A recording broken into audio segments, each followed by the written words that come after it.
আজকের এই ভিডিওটার টপিক হচ্ছে বিয়ে, যেটা আমার এখনো হয়নি। ব্যাপারটা হচ্ছে I am not married yet, but I want to get married. কিন্তু কিভাবে করব?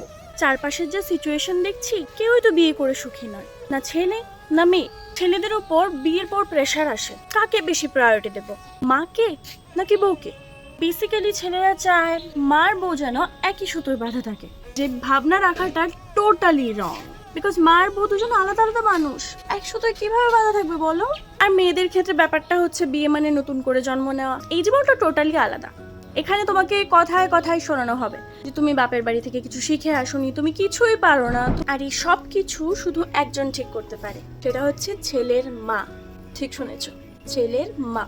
ছেলের মাই হচ্ছে এমন একজন মানুষ যিনি কিনা চাইলে হাজব্যান্ড ওয়াইফের সম্পর্কটাকে অনেকটা স্ট্রংও করে দিতে পারে, আবার চাইলে অনেকটা ব্রেকও করে দিতে পারে। বিয়ের পর পর অনেক মারাই আছে যে তার এত বছরের গোছানো সংসারে অন্য কোনো নতুন একটা মেয়ের এসে কথা বলাটা ঠিক মেনে নিতে পারে না। তিনি চান বিয়ের আগের মতোই বিয়ের পরও যেন ওনার ছেলে ওনার নিয়মেই চলে, ওনার নিয়মে খায়, ওনার নিয়মে কোথাও যাওয়া, সবকিছু যেন ওনার নিয়মেই হয়।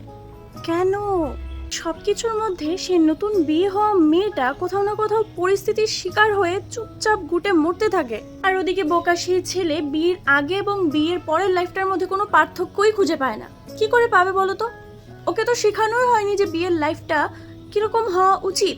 মেয়েদেরকে সবকিছু শিখিয়েই পাঠানো হয় যদিও, যে তুমি বিয়ের পর এভাবে চলবে, এইভাবে কথা বলবে, বা এদিকে যাবে, বা শ্বশুর শাশুড়ি পারমিশন নেবে। কিন্তু বিয়ের পর ছেলেদের লাইফে কি বদলায়? ছেলেদের জীবন কিন্তু অলমোস্ট সেমই থাকে। তার ঘর, তার বাড়ি, তার মা বাবা, নতুন করে বিয়ে করে আনা তার বউ, জাস্ট এটুকুই চেঞ্জেস।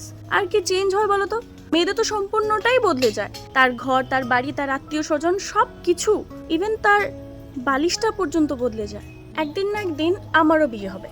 আমি শুধু প্রত্যেকটা শাশুড়ি মাকে একটা কথাই বলতে চাই, আপনার ছেলেকে তখনই বিয়ে করাবেন যখন আপনার মনে হবে যে আপনার ছেলে সম্পূর্ণভাবে বড় হয়ে গেছে, এখন আর সে বাচ্চা নয়, তার লাইফের ডিসিশন এখন সে নিজে নিতে পারে। বিয়ের পর একটা নিউলি ম্যারিড কাপলের ইন্ডিভিজুয়াল কিছু ডিসিশন থাকতে পারে, ওদের নিজের কিছু ইচ্ছে থাকতে পারে, এটা তো বুঝতে হবে। সবকিছু আপনার নিয়মে তো চলবে না। যেভাবে আপনি চান আপনার হাজবেন্ডের কাছে আপনি একা প্রায়োরিটি হয়ে থাকতে, সেভাবে সেই নতুন বিয়ে হওয়া আপনার বৌমাটাও তো চায় যে আপনার ছেলের কাছে সেই যেন প্রায়োরিটি হয়ে থাকতে পারে। এটা হিংসে করার কিচ্ছু নেই কাকিমা, আপনার ছেলে আপনারই থাকবে। কি করে অন্য কারো ছেলে হবে বলুন তো? ওর তো হাজবেন্ড আপনার ছেলে। আপনি শুধু এটাকে অ্যাকসেপ্ট করে নিন যে যেভাবে আপনি অনেক বছর আগে এ বাড়িতে এসেছিলেন আপনার শ্বশুর বাড়িতে, তখন আপনার হাজবেন্ড আপনাকে প্রায়োরিটি দিয়েছিল, ঠিক সেভাবেই আপনার ছেলেও সে নতুন বিয়ে হওয়া বৌমাটাকেই প্রায়োরিটি দেবে। আর আপনি যদি ব্যাপারটাকে অ্যাকসেপ্ট না করতে পারেন, তাহলে প্লিজ ছেলেকে বিয়ে করাবেন না।